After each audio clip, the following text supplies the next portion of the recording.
Mengapa saya ada di FGBMFI? Mengapa saya dipilih oleh Roh Kudus untuk bergabung di FGBMFI?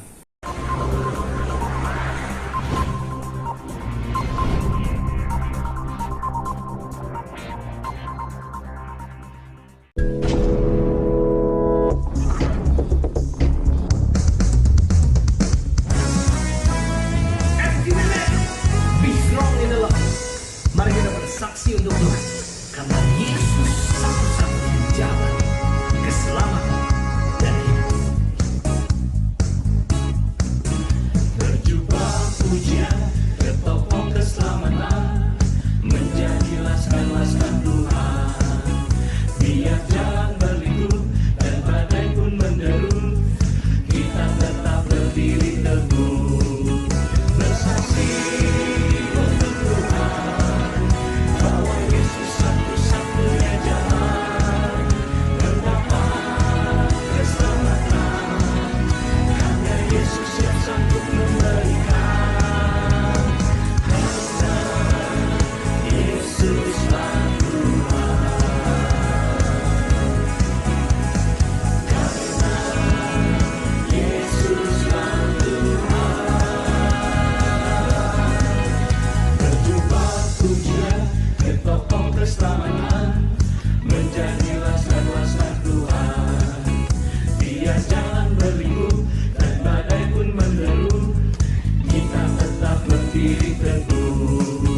bersaksi untuk Tuhan.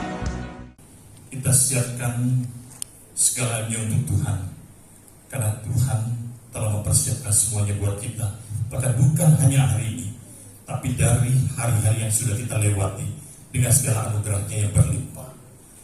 Maka seluruh mentality yang ada di sini kita percaya Tuhan lingkupi dengan kuasa darahnya, sehingga sakit penyakit apapun di tempat ini kami terpilih dalam nama Yesus. Bos semua dalam keadaan bersih. Terima kasih. Tadi pagi 6:30 saya jalan ke sini kan naik motor. Selama di motor saya berdoa, nyanyi juga sih. Sebenarnya lebih banyak nyanyi untuk Tuhan gitu. Tuhan, apa yang harus saya bagikan untuk teman-teman di sini? Gitu. Mungkin saya bisa cerita begini aja. Jadi setelah menikah saya kelihatannya nggak ikut komsel lagi gitu. Jadi saya sebenarnya rindu gitu untuk punya komsel. Tapi entah satu dan lain hal pokoknya sulit untuk komsel gitu. Lalu saya pernah diajak komsel oleh Bapak Henry, siapa namanya ya? Yang di chapter kita dulu itu, Bapak Henry, bukan Henry Padian, Henry yang tua gitu. Di Rasane. Cuman selama di Rasane, kayaknya saya juga masih malas-malasan tuh. Kadang ikut, kadang enggak gitu. Dan saya akhirnya disuruh main gitar di situ, karena kebenaran saya bisa sedikit lah main gitar gitu. Di situ saya main gitar, terus kata Pak Junanto, ayo kamu terus main gitar gitu. Pokoknya mereka saling nguatin saya lah gitu ya. Kamu harus pakai talenta kamu untuk melayani Tuhan gitu. Tapi terakhir jadi ketika melayani di situ ada yang ngomong katanya Puri Victory chapter Bapak Darwin tuh belakang katanya nggak ada yang main gitar katanya, kasihan di sana nggak ada yang main gitar. Bagaimana kamu pindah ke sana melayani di sana katanya. Akhirnya saya pikir, oh ya udah di chapter pesantren masih ada Bapak Gunanto bisa main, terus ada Bapak Re bisa main. Ya udah, aku pindah aja deh ke Bapak Darwin. Jadi sekarang aku di Puri Victory melayani di sana dan puji Tuhan cukup banyak hal saya senang makin bertumbuh di dalam Tuhan. Ya sekian saja kesaksian. Shalom, selamat pagi pria-pria yang diberkati Tuhan. Pagi. Saya David Lumintang dari chapter Rafa ya, di bawah Babe Acun, presiden chapternya. Saya diundang ke sini untuk bersaksi. Saya mau mencoba memulai dengan push, pray until something happen. Tadinya saya tidak tahu apa sih yang artinya push. Push artinya di Indonesia kan mendorong, pray until something happen, berdoa sampai segala sesuatu itu terjadi. Kenapa? Agar supaya teman-teman, sahabat-sahabat, orang-orang terdekat kita bisa mampu bertahan, jangan sampai mereka terjatuh di dalam sesuatu godaan.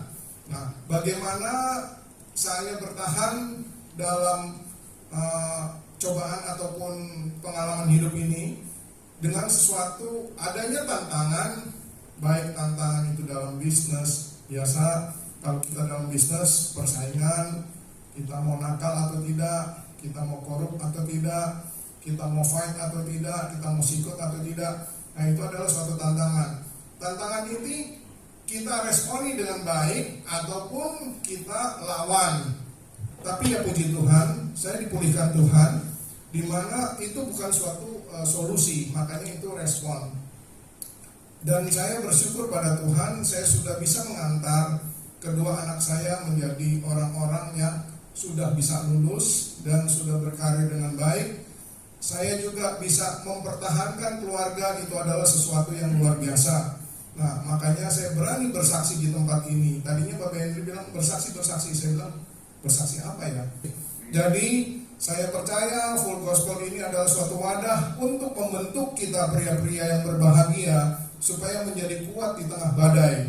Terima kasih, Tuhan memberkati. Selamat pagi orang-orang berbahagia di dunia. Saya berada di tempat ini di hadapan para leader, ya, Pak Edward Chang, saya mau nyebut satu-satu jadi susah ini. Pak Hamdani dan semuanya orang-orang hebat. Saudara, Anda berada di tempat orang-orang hebat. Kenapa? Karena Tuhan yang memilih Anda untuk bergabung di tempat orang-orang hebat. Amin. Ya, jadi jangan kita bilang, waduh saya mah gak ada apa-apanya. Memang gak ada apa-apanya. Tapi ingat, roh Kristus yang ada di dalammu itulah roh keperkasaan. Amin. Dan kita mesti hidup di dalam Dia, di dalam keadaan seperti itu. Saya minta tolong untuk dibantu slide-nya. Boleh ya pakai slide-nya. Kalau kita lihat gambar ini, kita teringat dengan 4 pilar kita, ya, di mana ada doa yang selalu kita naikkan, baik itu doa korporat maupun doa pribadi, ya. Ada juga teaching and training yang saya dengar begitu intens dilakukan di dalam komunitas ini, di dalam chapter ini, untuk melakukan TNT, dan itu sangat memberkati saya mendengarnya, ya. Karena banyak sekali di daerah itu ini hilang. Bahkan kita udah TNT 1 tahun keliling-keliling, malah mereka bilang, apa tuh Pak TNT? Astaga. Jadi saya, ya sudahlah, kita yang penting melakukan aja dulu lah, nanti bagian yang lain lah itu. Bingung juga saya. I live, kita keliling. Di dalam kita keliling di sana banyak sekali berkat. Dan saya mendengar DKI 3 ini mempunyai cara yang unik. Bagaimana menjangkau orang-orang muda, bagaimana menjangkau calon-calon chapter presiden melalui Airlift and Airlift. Ya, saya sungguh bangga dengan teman-teman di sini. VICT yang dulunya kita berbicara hanya majalah Voice, terus sekarang dikembangkan menjadi VICT. Nah, kita mau berbicara tentang sesuai dengan temanya, ya, mengapa saya, kenapa saya, kenapa tidak? Jawabannya kan begitu kan? Karena di dalam kehidupan kita ini, kadang kita bisa semaunya memilih kehidupan kita mau jadi apa, ya. Tapi mari kita melihat satu-satu, kita berbicara. Sekali lagi, saya bukan mengajar di tempat ini. Saya cuma mau bersharing, mengingatkan kepada kawan-kawan, ya, bahwa ini loh kita, gitu ya. Ini loh Anda, ini loh wadah kita, supaya apa? Kita bisa tetap stay di dalam wadah kita. Karena kalau kita melihat, mungkin mendengar, ya, di begitu banyak chapter, begitu banyak pejabat-pejabat RD, Field-Rep, chapter presiden yang semaunya menjalankan tugasnya, ya. Coba mari kita perhatikan ini. Silakan Pak. Kita mulai dari Keluaran 24, lanjut. Di dalam Keluaran 24, Musa dipanggil oleh Tuhan untuk naik ke gunung Sinai untuk diberikan petunjuk-petunjuk oleh Tuhan, ya. Tetapi di dalam Keluaran 25 Tuhan mengatakan begini, dan mereka harus membuat tempat kudus bagiku supaya aku akan diam di tengah mereka. Jadi Allah diam di tengah umatnya, itu kehendak Allah sendiri. Perhatikan ayatnya 9. Menurut segala apa yang kutunjukkan kepadamu sebagai contoh kemah suci dan sebagai contoh segala perabotnya, demikianlah harus kamu membuatnya. Jadi saudara, membuat kemah suci, melakukan sesuatu yang Tuhan perintahkan, Tuhan itu udah punya blueprintnya. Jadi waktu saya baca ini, bagaimana coba kalau Anda baca ya di dalam Keluaran 24, 25 terus sampai selesai 40 sekian ya, kita heran. Ini Musa dikasih tahu baik Roh Kudus itu mesti begini dan begitu. Kalau sekarang sih gini, you ngomongnya air rekam, gitu ya. Nah kalau dulu gimana? Ya, tetapi secara ajaib bagaimana Tuhan menuntun. Anda baca supaya Anda penasaran. Selanjutnya, ya. Jadi kita lihat dari tadi itu bahwa Musa diperintahkan Tuhan untuk membangun Bait Kudus, yaitu bangunan fisik. Ya. Untuk apa? Tuhan mau tinggal di tengah umatnya. Tetapi Bapak Demo Sakaria, lanjut, itu diperintahkan Tuhan untuk bangun Bait Roh Kudus. Siapa? Manusia-manusia rohani, Anda dan saya. Untuk apa? Untuk menunjukkan kasihnya Tuhan dan kuasanya Tuhan kepada siapa? Kepada seluruh manusia. Itulah sebabnya Anda dipanggil untuk menggenapi ini. Ya, di dalam wadah full gospel ini. Nah, Full Gospel Businessman Fellowship Internasional itu kita dimulai dari cerita Roh Kudus. Bagaimana Roh Kudus memberikan visinya, visi Bapa kepada Bapak Demo Sakaria. Ya, untuk apa? Untuk melakukan revival. Ini tugas kita, tugas utama kita. Ya, jadi bukan macam-macam. Nanti kita akan lihat satu-satu. Nah, di dalam Division Intensified dikatakan bahwa Roh Kudus itu akan pilih siapa orang-orangnya yang akan menjadi anggota Anda. Anda ini orang-orang yang luar biasa di mata Tuhan. Maka Anda dipilih, dimasukin ke dalam chapter, ya, dikumpulin dalam satu tempat yang namanya chapter. Gitu. Oleh sebab itu, kalau kita baca Division Intensified dikatakan bahwa Roh Kudus akan pilih orang-orangnya, Roh Kudus akan pimpin orang-orangnya, gitu, ya, akan pimpin chapternya. Nah, oleh sebab itu di dalam Division Intensified dikatakan gini, apapun yang Anda rencanakan, apapun yang Anda ingin buat, apapun yang Anda angan-angankan supaya terjadi revival, panggil guru, panggil segala macam, belajar public speaking segala macam, nggak akan bisa terjadi revival, nggak akan bisa. Ya. Kalau gitu apa dong? Apakah kita mau berbuat tanpa perencanaan? Nanti dulu. Nah, kita akan lanjutkan. Oleh sebab itu di dalam misi kita, setiap anggota itu harus dipenuhi Roh Kudus. Mengapa syarat menjadi anggota? Supaya kita harus sudah punya Roh Kudus. Jadi supaya kita dipenuhi Roh Kudus. Dipenuhi Roh Kudus itu artinya kita memberi hidup kita dipimpin Roh Kudus. Galatia 5 ayat 25 gitu. Ya. Jadi oleh sebab itu, kalau kita hidupnya dipimpin oleh Roh Kudus, maka segala rencana kita, segala apapun yang kita mau lakukan itu sesuai dengan kehendak Roh Kudus. Oleh sebab itu, yang selanjutnya dikatakan di dalam Amsal 16 bahwa lanjut.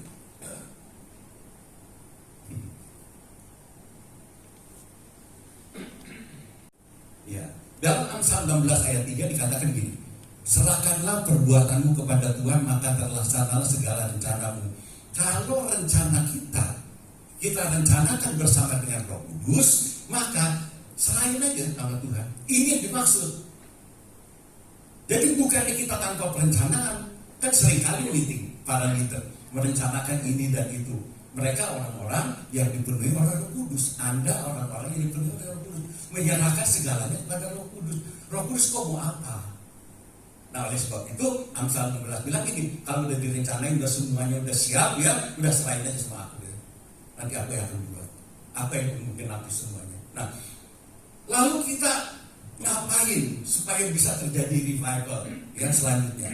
Supaya kita bersaksi di marketplace. Bersaksi itu kita menceritakan iman kita kepada orang. Ya, Alkitab mengatakan kita menjadi saksi, mendemonstrasikan iman kita kepada masyarakat di luar. Ini orang saya tahu dalam keadaan susah, tapi kok mukanya berseri-seri terus, gitu ya. Tapi kok dia terus diam, gitu ya. Kenapa ya? Nah, dia cari tahu tuh. Oh, pantesan ada Tuhannya, ada Roh Kudus di dalam dia yang siap untuk menolong, yang memberikan dia kekuatan. Lanjut. Nah, kita oleh sebab itu bukannya keren-kerenan supaya setiap anggota itu dipenuhi Roh Kudus, memberi dirinya hidup dipimpin Roh Kudus.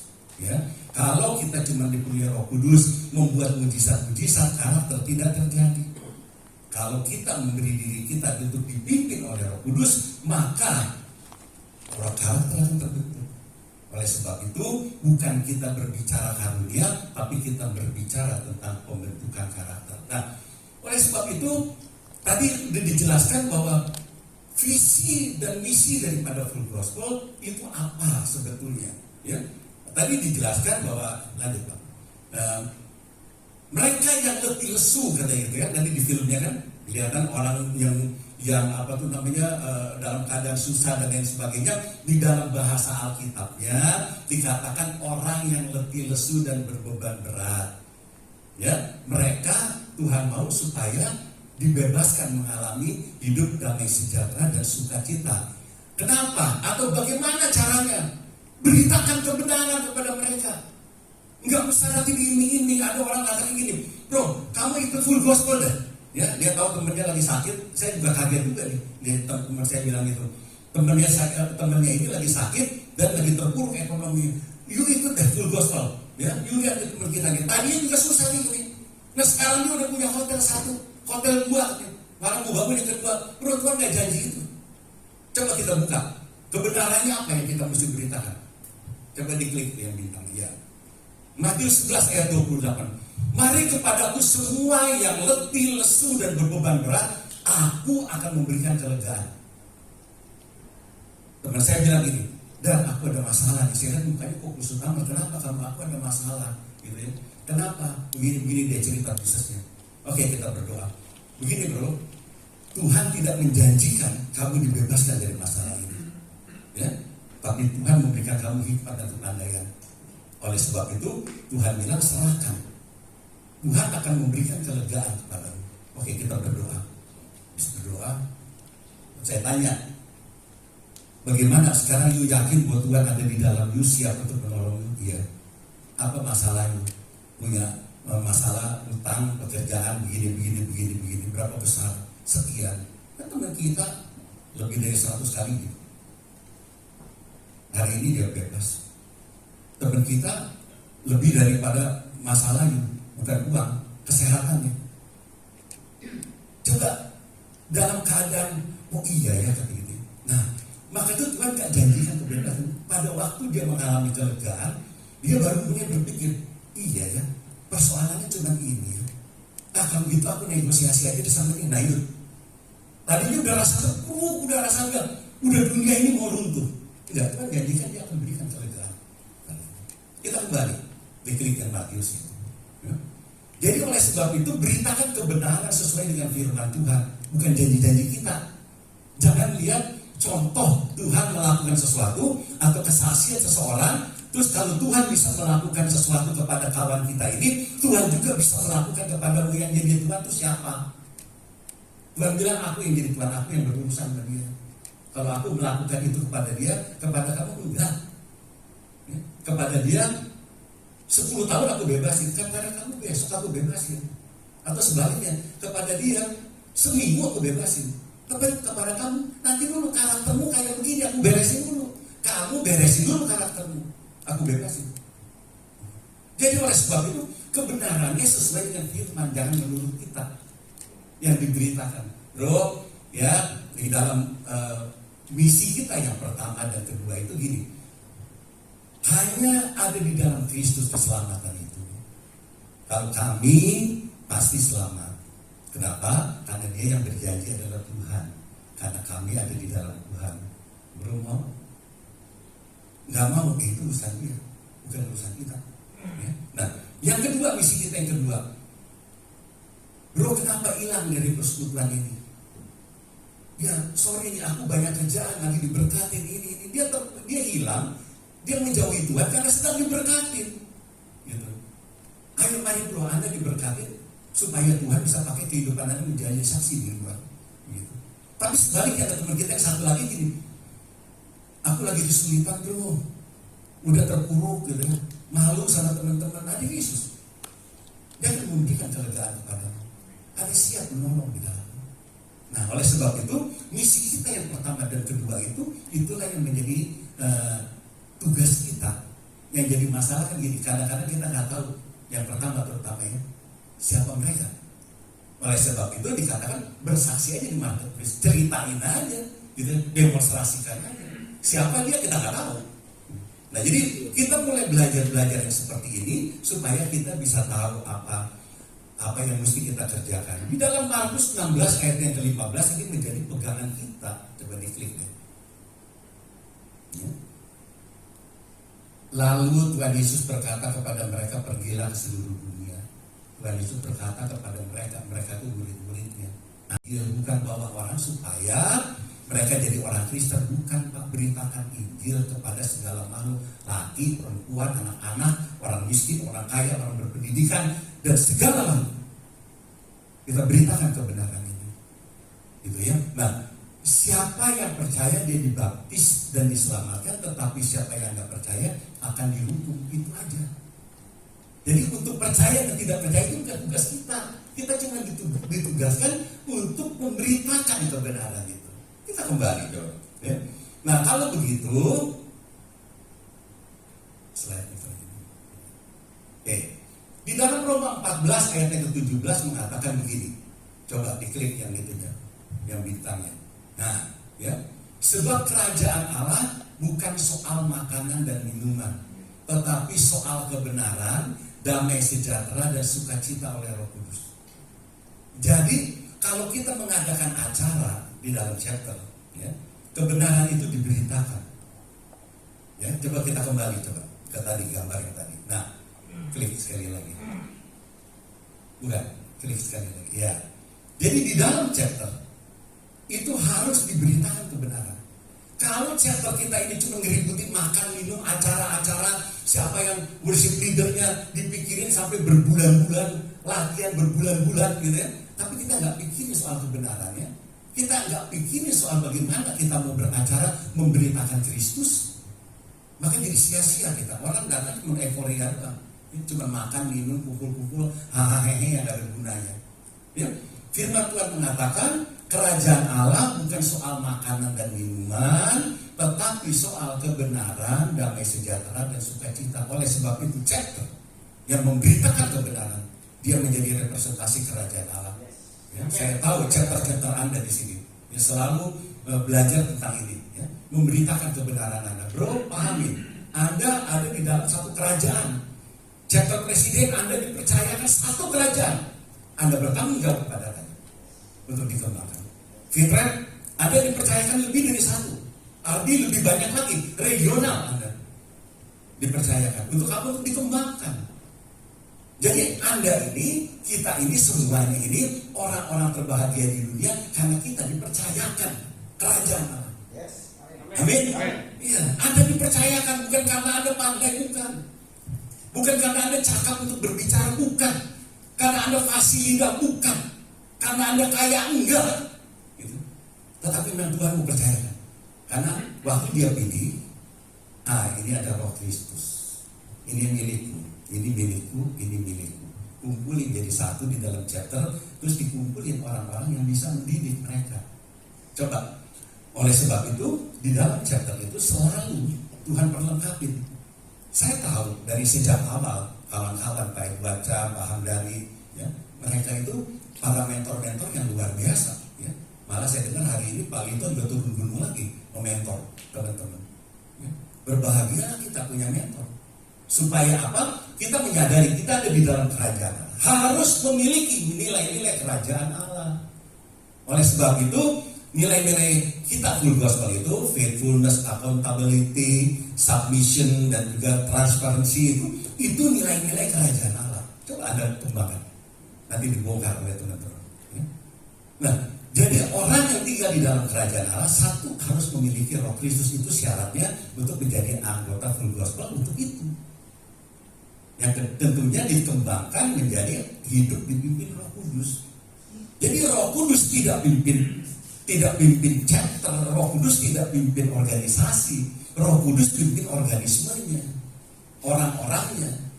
Kalau semua orang yang ada di tempat ini dipimpin Roh Kudus, memberi hidupnya, memberi dirinya dipimpin oleh Roh Kudus, siapa yang pimpin pertemuan kita? Dia yang pimpin. Amin. Oleh sebab itu tadi kita berdoa, Allah ada di tengah kita. Tuhan, sesuai dengan janjimu, di mana engkau berada, di sana hamba-hambamu berada. Tuhan, ini anak hamba-hambamu. Berarti dia ada di tengah kita. Jadi firman Tuhan itu enggak terputus-putus. Ya, memang seperti itu keadaannya. Nah, lalu sekarang mereka yang sudah dibebaskan, memiliki damai sejahtera dan sukacita, kumpul-kumpul aja makan. Enggak, bro. Jadikan murid Kristus. Coba diklik itu, yang jadikan murid Kristusnya. Bintangnya coba diklik. Nah, karena Tuhan bilang begini, segala kuasa ada di dalam tanganku. Yang berbicara ini, kuasa di sorga maupun di bumi, dia ada di dalamnya. Rohnya ada di dalamnya. Oleh sebab itu, roh keperkasaan, roh kepandaian itu ada pada kita. Kuasa itu sudah dia berikan kepada kita. Terus selanjutnya, Matius 13 ayat 10-11. Maka datanglah murid-muridnya dan bertanya kepadanya. Jadi seorang murid itu harus datang kepada Tuhan dan bertanya. Makanya dibilang jadikanlah mereka muridku, kata Tuhan. Bukan murid seseorang, bukan murid satu denominasi, bukan murid satu sekolah Alkitab, bukan murid satu pendeta, bukan. Muridku, kata Tuhan. Bagaimana caranya datang dan bertanya? Oleh sebab itu teman-teman bilang gini, dan bagaimana ya, saya disuruh renungan nih, apa yang mesti saya lakukan? Kamu tanya Tuhan. Kamu tanya Tuhan, gitu. Ya, temanya apa saya tanya gitu? Belum tahu, tanya temanya dulu. Baru nanti Tuhan kasih tahu ayat-ayatnya. Tuhan itu enggak, ini ya, ini temanya, ini ayat-ayatnya enggak. Tanya, jadi murid. Tuhan apa dong? Apa dong? Gitu. Mungkin teman-teman baik juga Pak Gani tahu bagaimana saya juga dulu keras kepala juga gitu ya. Walaupun sekarang kepala saya keras juga sih gitu. Tapi ada hal-hal kalau Tuhan sudah berbicara, kenapa? Kita datang bertanya kepada Tuhan, mengapa engkau berkata-kata kepada mereka dalam perumpamaan? Yesus jawabnya apa? Kepadamu diberikan karunia untuk mengetahui rahasia kerajaan surga. Amin. Pada Anda semua, brother, Anda semua, Tuhan katakan, aku berikan rahasia kerajaan surga. Dia mengajar rahasia tentang rahasia kerajaan surga. Oleh sebab itu kita datang sama dia, ya. Nah, yang selanjutnya, gitu. Efesus 4 ayat 11 dan 12 mengatakan gini. Dan Tuhanlah yang memberikan baik rasul-rasul maupun nabi-nabi, baik pemberita-pemberita Injil maupun gembala-gembala dan pengajar-pengajar. Jadi saudara-saudara gak usah takut, di dalam chapter Anda tuh ada pengajar-pengajar yang Tuhan persiapkan. Oh, tapi kita tuh nggak ada tuh S3 sekolah kita, bukan itu. Mereka yang sudah tahu firman, hidup di dalam firman, menjalani firman, itu saja. STL enggak, STL kali. Dulunya tukang teler, tapi sekarang dia teler sama firman. Tiap hari dia baca firman. Saya bangga waktu dengan Pak Ed Baca bilang begini. Saya doakan semua murid-murid, saya doakan semua kawan-kawan, saya doakan semua. Saudara ngerti maksudnya? Sebagai seorang pemimpin yang berotoritas, dia rebut Allah. Dengan apa? Dia doakan. Maka dia akan terima nanti. Makanya gak usah heran kalau orang yang seperti ini, pemimpin yang seperti ini, dikatakan pemimpin yang berotoritas karena dia merebut alam roh. Maka orang mau taat, orang mau senang bergaul sama pemimpin ini, gitu, bukan karena terpaksa, tetapi karena dia merasa aman dan nyaman di dalam rohnya, karena dia sebagai pemimpin dan pelindung rohani bagi orang yang dipimpinnya. Karena dia berdoa kepada. Oleh sebab itu bukan teori. Katakan gini, kita doakan pemimpin kita, bukan teori. Seharusnya pemimpin mendoakan juga yang dipimpin, supaya semua satu jalur, Roh Kudus yang pimpin semua. Nah, oleh sebab itu sekali lagi bukan kebetulan. Jadi kalau kita ini mau belajar asal mau aja, Tuhan bersiapkan kok. Saya tahu Pak Hamdani kapasitasnya, saya tahu Pak Edward. Kita apalagi sekarang diperlengkapi dengan Pak Lito. Tuhan udah perlengkapi semua. Untuk apa? Untuk memperlengkapi orang-orang kudus. Siapa? Anda semua. Orang-orang yang sudah memiliki Roh Kristus. Untuk apa? Untuk pekerjaan pelayanan. Bukan untuk jaga-jaga, untuk berdebat-debat. Nggak ada gunanya. Ya? Tahu satu bagian, nggak taunya 1000 bagian. Ngapain diperdebatin yang satu ini? Gitu. Mendingan kita saling belajar. Gitu. Bagi apa? Pembangunan tubuh Kristus, kita saling membangun. Kalau kita ini melayani dengan pelayanan tubuh Kristus, di mana Kristus sebagai kepala, kita ini tubuhnya, kita ini bergerak. Oleh sebab itu kita tanya sama kepala. Komando pun datangnya dari kepala, hikmat-hikmat datang dari kepala. Oleh sebab itu bangsa Israel nggak dibilang keras kepala, dia dibilang tegar tengkuk, karena jadi kepalanya itu Tuhan. Yang jadi kepalanya Yehova sendiri. Nah, oleh sebab itu, mari kita mau belajar ya. Coba kembali ke gambar tadi. Ya, jadi menjadi murid Kristus di belajar kita tuh di mana? Di member meeting. Tadi saya dengar bahwa kita ini akan ada training ya, TNT rutin. Ya, setiap 3 bulan sekali ya Pak Edot ya. Apa rutin selama 3 bulan gitu ya. Makanya setiap presiden chapter yang mau jadi presiden chapter, yang mau memimpin jabatan, ditanya udah ikut training bro. Karena jujur saja, saya keliling, banyak yang nggak ngerti apa bro. Seorang abdi bilang gini sama saya, ya habisnya kita nggak pernah di training. Loh kita training setahun kemarin ini, kapan tuh? Oke deh, materi trainingnya punya kan? Enggak. Terus lu mimpi, lu tahu gak nih tugas lu apa sebagai arti? Ya gue cuma ditunjuk aja dah. Kan dulu kan gue chapter presiden, ditunjuk ini fitret. Nah sekarang gue ditunjuk ini arti. Tugas lu apa? Gak tahu. Malah dia ngatur chapter presiden. Ini nanti pembicaranya ini, nanti pemusiknya ini, nanti yang ini begini, ini yang begitu segala macam. Lah itu tugasnya capek, bukan tugas Anda. Oke, sekarang gini. Yang lalu lah, kita mulai hari ini. Maka tadi saya dengar bahwa Anda di DKI 3 ini diperlengkapi secara luar biasa. Saya bangga banget gitu ya. Jadi ada TNT yang rutin ikut. Terus akan diberikan sertifikat. Dengan lain perkataan, sebelum Anda jadi CP tanya punya sertifikat. Bukan dia nggak tanya punya uang apa enggak. Karena apa ya? Ini dijalankan bukan dengan uang, bro, dengan iman. Kita lihat kerajaan Allah ini menjalankan dengan apa? Roh Kudus sendiri yang akan pimpin semua chapter. Jadi Anda ini orang-orang yang luar biasa di mata Tuhan. Ya, diberikan perlengkapan guru-guru dan dipersiapkan orang-orang yang mengajar, contoh-contoh kehidupan, contoh-contoh bisnis luar biasa. Ya, saya keliling di banyak tempat. Kembali lagi saya lirik lagi nih si Pak Edward sama si Pak Hamdani. Waduh ini orang-orang luar biasa nih. Saya lihat di YouTube gitu kan, waduh ada Pak Lito lagi turun gunung, gitu kan ngajar lagi gitu kan. Oleh sebab itu Anda yang ada di tempat yang luar biasa. Kalau Anda tidak luar biasa, something wrong. Mari dimulai dari apa? Beri diri kita untuk dipimpin Roh Kudus. Nah, di dalam member meeting ini kita bersharing, kita membangun kerohanian kita. Karena sebuah organisasi FGBMFI sebagai organisasi, tentunya kita punya aturan-aturan lain. Ada struktur-struktur yang udah dibuat. Tetapi organismenya, orangnya, manusia-manusia rohaninya, itu dibangun di sini. Dia harus terbangun pelan-pelan di dalam member meeting, di dalam persatuan, dalam perkumpulan, saling bersharing, gitu ya.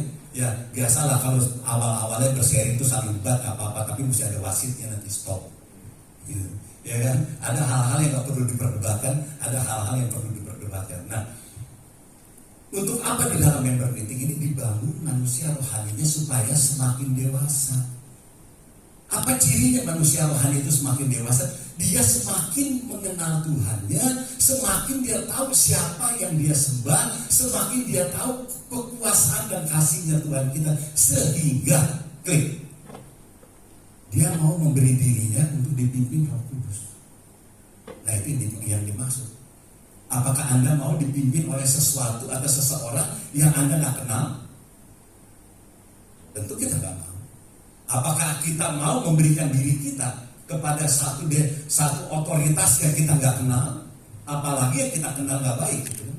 Tentu kita nggak mau. Oleh sebab itu kita belajar dulu, dewasakan dulu, kenal dulu Allahmu siapa, baru kita memberikan hidup kita dipimpin Roh Kudus. Nah, oleh sebab itu, brother, Anda bukan kebetulan pagi hari ini ada di tempat ini. Sekali lagi saya bukan mau mengajar Anda, saya cuma mengingatkan bahwa kita ini semua ada di dalam satu wadah yang visinya dari Tuhan untuk membebaskan orang yang terbelenggu, lalu memuridkan mereka, bukan menjadi murid kita, menjadi murid Kristus, supaya kerohanian mereka semakin bertumbuh. Mengapa saya ada di FGBMFI? Mengapa saya dipilih oleh Roh Kudus untuk bergabung di FGBMFI? Brother, jangan biarkan kawan-kawan kita menjadi ulet, geli, ya? Kerjanya ganggu orang terus, ngomongnya nggak kerubanan, ya? Klaim sana, klaim sini, komplain sana, komplain sini, didik mereka. Ini tugas kita semua, ya, teman-teman yang seperti ini menjadi kepompong. Nggak cukup jadi kepompong itu memang dia udah nggak mengganggu, diam aja begitu. Kepompong ini cikal bakal untuk menjadi kupu-kupu. Jangan puas dengan kupu-kupu kecil, jadi terus bina, berikan kesempatan supaya dia semakin dewasa menjadi kupu-kupu besar. Kupu-kupu besar, dia nggak bilang begini, aku nih hebat, aku nih bagus, lihat panahku, ya, lihat aku bisa terbang tinggi. Ya. Orang lain yang bilang dia hebat, orang lain yang bilang dia sudah berubah. Jangan bilang saya ini sekarang udah berubah, apanya yang berubah? Ya. Orang lain yang bilang dia sudah berubah. Makanya Rasul Paulus bilang kepada jemaat di Korintus bilang gini, aku dengar dari murid-murid, aku dengar dari pengikut-pengikut ini, aku dengar dari orang-orang di dalam persekutuan bahwa engkau berbuat ini, berbuat itu. Jadi kita berbuat apa? Orang yang menilai, kita melakukannya jadi kupu-kupu yang bagus. Jadi kupu-kupu yang indah, yang bermanfaat, memindahkan satu serbuk dari tanaman lain kepada yang jantan kepada yang betina, supaya terjadi penyemaian dan lain sebagainya. Yang selanjutnya, brother, Anda dipilih untuk menjadi history maker. Maksudnya apa? Nanti satu saat nanti kawan-kawan kita akan bilang ini, terima kasih Pak Edward, karena Anda, maka saya hari ini bisa jadi seperti ini. Tadi saya dengar Pak Yusuf Adiwinata, karena ada Pak Andreas Adiwinata bersaksi kepada dia, ada Pak Alex, ada kawan-kawan yang lain di Surabaya bersaksi kepada dia, maka dia bisa terima Tuhan, maka mereka menjadi history maker bagi Allah. Itu yang Tuhan mau. Chapter ini bisa terbangun. Saya tahu bagaimana Pak Edward, dan saya tahu Pak Hamdani bagaimana. Mereka sebagai history maker di gereja ini. Satu saat nanti kawan-kawan ada yang bilang, terima kasih bro, karena Anda yang dikasih, karena Anda saya berubah. Itu ini maksud. Jadi mengapa Anda? Karena Tuhan bilang, aku mau pakai hidup Anda, tapi saya nggak bisa. Aku tahu kamu nggak bisa. Aku sebab itu aku kasih Rohku, dan kamu menjadi orang yang perkasa. Amin. Amin. Tuhan berkati. Kita berdoa dulu ya. Bapa dalam surga, hamba selesai untuk menyampaikan isi hatimu kepada kawan kami.